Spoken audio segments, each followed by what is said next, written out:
All right, let's just jump right in. Every single change you want to make in your life, every single one, it all begins on this unseen battlefield, the one inside your own mind. And this is all about handing you the playbook to actually win that fight. Think about that for a second. This completely flips the whole idea of failure on its head. It's not that your bad habits are these unbeatable monsters. No way. They just hang around because, at some point, maybe without even realizing it, we just stopped fighting. And that's a total game changer, right? Because it means the power is right back with you. You know, it's so easy to feel like your brain is your own worst enemy, isn't it? But here's the thing, it's not. It's actually more like a super obedient computer. All it's doing is running the software you've been installing over and over and over again. Even the programs that make you choose 5 minutes of comfort now over a lifetime of growth later. All right, so first up, we've got to pop the hood and look at the wiring. Before we can rebuild anything, we have to get real about the programming that's already running, especially the stuff that's keeping us stuck. Okay, so this is it. This is the secret code behind literally every single habit you've got. The good, the bad, all of them. It's a simple 3-step dance. First, there's a trigger. You know, that feeling of stress or boredom. That leads to the behavior, grabbing your phone and scrolling. And finally, you get the reward, that little hit of distraction. Trigger, behavior, reward. So simple and so powerful. And this right here, this is why we fail so often. We try to muscle our way through it, right? We use all our willpower just to stop the behavior. But we don't do a single thing about the trigger that started it or the reward our brain is craving. So the loop, it's still there, just lurking, waiting for you to get tired. You didn't break it. You just hit the pause button. So the whole point is this: you can't fix what you won't face. Real change, the kind that actually sticks, only happens when you finally stop pretending that loop isn't there and just look it dead in the eye. You have to be honest about how it's running the show. Okay, so you've seen the pattern. Now what? Now we break it. Let's get into the nitty-gritty of how to actually throw a wrench in those gears and interrupt that old, tired cycle. Here's something you gotta understand about your brain. It's kind of lazy.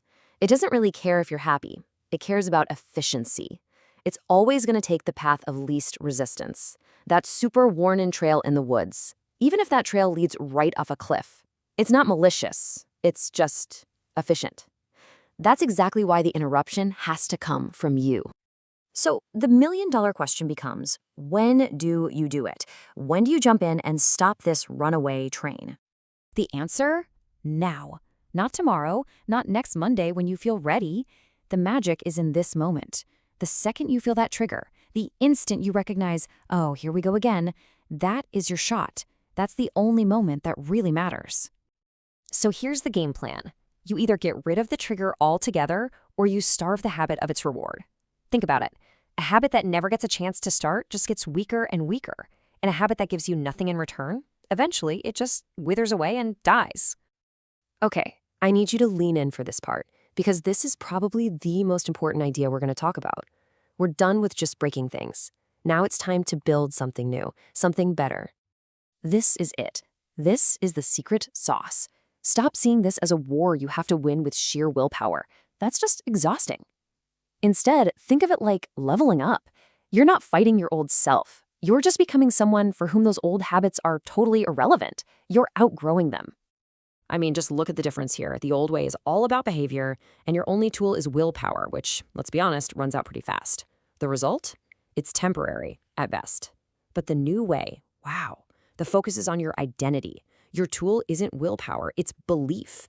And when you truly change what you believe about yourself, the behavior just follows along. It becomes automatic. The result is permanent. So how do we install this new identity? You start telling yourself a new story, and then you start acting like that story is true. Start with this one. Tell yourself, I am someone who follows through. Say it, believe it, and then go do one small thing to prove it. And listen, this isn't about chanting empty affirmations in the mirror. No, this is about setting a new, higher standard for yourself. Think about the version of you that exists 5 years from now. That person deserves better choices from you today. Making a decision out of respect for that person, man, that is incredibly powerful. Every single time you act on one of these new beliefs, you are casting a vote for the person you want to become. And you see how it works, right? Your new identity starts to drive your behavior. Then that new behavior reinforces your identity. It creates this amazing upward spiral that is way more powerful than any old tired habit. Okay, so this whole new identity thing sounds great, but how do you make it feel real? How do you convince that skeptical brain of yours that this isn't just a fantasy? Simple. You give it proof. You build a case by collecting evidence, one little piece at a time. Forget about trying to change your entire life overnight. That's overwhelming. We're talking about tiny, almost laughably small wins. I'm talking 5 minutes of learning something new, 2 minutes of cleaning up your desk, making just one healthy choice at lunch. These aren't just tasks, they're receipts. They are little pieces of proof that you hand to your brain that say, see, I told you, this is who we are now.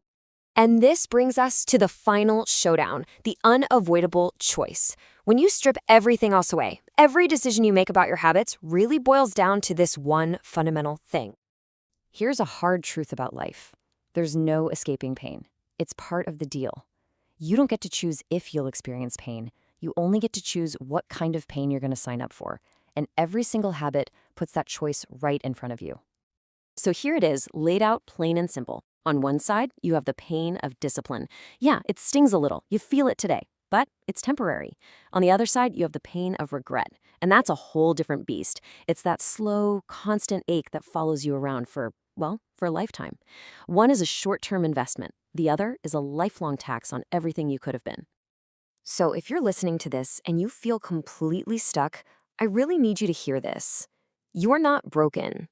You're just operating on old software. Software that was designed for a life you don't even want anymore.